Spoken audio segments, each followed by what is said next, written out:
পুকুরে রেণু মাছ ছাড়ার সময় আমরা অনেকেই মারাত্মক কিছু ভুল করে থাকি, যার ফলে রেণুগুলো থেকে ভালো ফলাফল পাওয়া যায় না। আসুন আমরা জেনে নিই কি কি ভুল সাধারণত আমরা করে থাকি। 1 নম্বরে পুকুর প্রস্তুতির ভুল।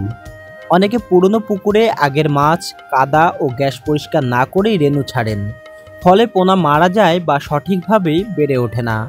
রেণু ছাড়ার আগে পুকুর শোধন, চুন প্রয়োগ ও জৈব সার ব্যবহার আবশ্যক। 2 নম্বর পানির তাপমাত্রা না মেপে রেণু ছাড়া। ব্যাগের পানির তাপমাত্রা আর পুকুরের পানির তাপমাত্রা যদি ভিন্ন হয়, তবে হঠাৎ পরিবর্তনে পোনা শক খেয়ে মারা যেতে পারে। রেণু ছাড়ার আগে ব্যাগটির তাপমাত্রা সমানে আনতে হবে এবং পুকুরে শ্যালো মেশিন অথবা মোটর দিয়ে ঝর্ণা চালিয়ে দিতে হবে। 3 নম্বরে কোয়ালিটি না দেখে রেণু কেনা। অনেকেই বাজারে গিয়ে দাম কম দেখে পোনা কিনে আনেন, কিন্তু এসব রেণু দুর্বল, রোগে আক্রান্ত বা জাত ভালো নয়। ভালো জাতের স্বাস্থ্যবান রেণু কিনতে হবে নির্ভরযোগ্য হ্যাচারি থেকে।